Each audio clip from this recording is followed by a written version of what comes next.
प्रिय दोस्तों, दैनिक आहार कार्यक्रम के 100वें भाग में आपका स्वागत है। यह कार्यक्रम जहां हम दैनिक सुसमाचार पर मनन चिंतन करते हैं और जहां वचनों के माध्यम से ईश्वर हमारी आत्मा को पोषित करते हैं।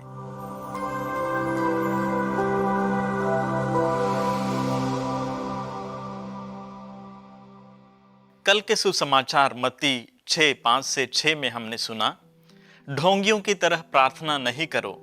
वे सभागृहों में और चौकों पर खड़ा होकर प्रार्थना करना पसंद करते हैं, जिससे लोग उन्हें देखें। जब तुम प्रार्थना करते हो तो अपने कमरे में जाकर द्वार बंद कर लो और एकांत में अपने पिता से प्रार्थना करो। तुम्हारा पिता जो एकांत को भी देखता है, तुम्हें पुरस्कार देगा। आज के सुसमाचार में यीशु कहते हैं, प्रार्थना करते समय गैर यहूदियों की तरह रट नहीं लगाओ। वे समझते हैं कि लंबी लंबी प्रार्थनाएं करने से हमारी सुनवाई होती है।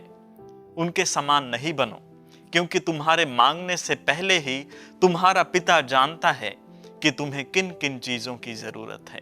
अब हम सोचेंगे कि अगर यीशु लंबी लंबी प्रार्थनाओं के खिलाफ हैं, तो हम क्यों लंबे लंबे समय तक प्रार्थना करते हुए बिताते हैं। हम अलग अलग नवरोजी प्रार्थनाएं करते हैं, रोजरी करते हैं, पारिवारिक प्रार्थना और सामुदायिक प्रार्थना में भाग लेते हैं। क्या इसका लाभ हमें प्राप्त होता है यदि यीशु लंबी लंबी प्रार्थनाओं के विरुद्ध हैं? मैं समझता हूं हमारे इन सवालों का जवाब मिल जाएगा अगर हम प्रार्थना क्या है उसको सही मायने में समझ जाएं। तो आइए समझने की कोशिश करें कि प्रार्थना क्या है। हमने सुना होगा, प्रार्थना ईश्वर से बातचीत है। प्रार्थना में हम ईश्वर से वार्तालाप करते हैं। सिएना की संत कथरीना, जो एक डोमिनिकन संत है, उनका कहना है, प्रार्थना हमें ईश्वर के साथ मिलाता है।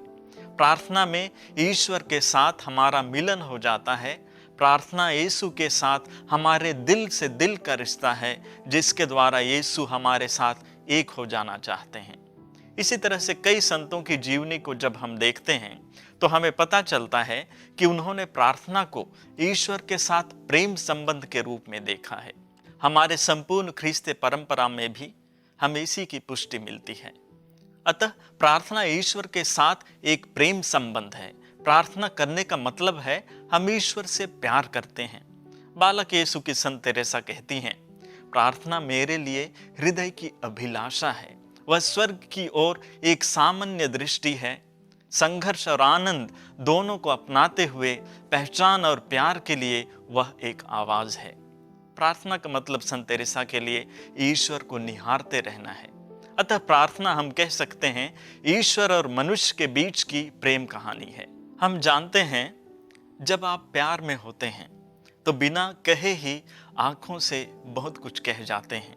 शब्दों की जरूरत नहीं होती, नजरों से ही सब भावनाएं बह जाते हैं। तो हम सोच सकते हैं, यीशु हमारे हृदय की भावनाओं को क्यों ना समझेंगे, जो हमसे बेशुमार प्यार करते हैं। हम में से एक एक जन के लिए वे मरते हैं। हमें जरूरत है तो बस अपनी नजर उनकी ओर फेरने की। अगर सच्ची भक्ति से उनकी ओर दृष्टि लगाएं तो हमारे हृदय की हर चाह प्रभु थाह लेंगे।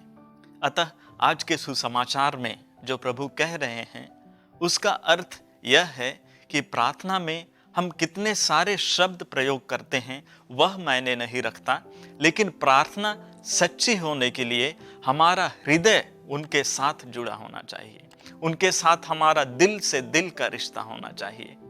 अगर हमारा ईश्वर के साथ ऐसा प्रेम का संबंध हो तो बिना शब्दों के ही बहुत कुछ कह सकते हैं और ईश्वर हमारे हृदय की पुकार को सुन लेंगे।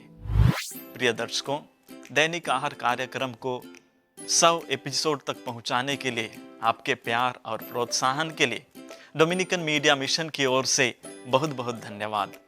हमने डोमिनिकन मीडिया मिशन की ओर से सत्य की मशाल यह चैनल इसलिए शुरू किया है ताकि हिंदी भाषा में ईश्वर के वचन को आप तक पहुंचा सकें। आशा है हमारे इस प्रयास से आपको आत्मिक रूप से लाभ हो रहा है। आप जब इन वीडियो को देखते हैं तो लाइक करें और कमेंट करके ज़रूर बताएं कि कैसा लगता है। वह हमारे लिए आपके विचारों को जानने के लिए सहायक सिद्ध होगा और आगे से अच्छा करने के लिए हमें प्रोत्साहन मिलेगा। वीडियो को दूसरों के साथ भी ज़रूर शेयर कीजिए। इस चैनल को सब्सक्राइब करना बिल्कुल मत भूलिए। साथ ही साथ नोटिफिकेशन बेल भी दबा दीजिए ताकि जब भी कोई नया वीडियो अपलोड होता है आपको सूचना मिल जाए। तो हमेशा खुश रहिए, मुस्कुराते रहिए और प्रभु के गुण गाते रहिए। जय यीशु। धन्यवाद।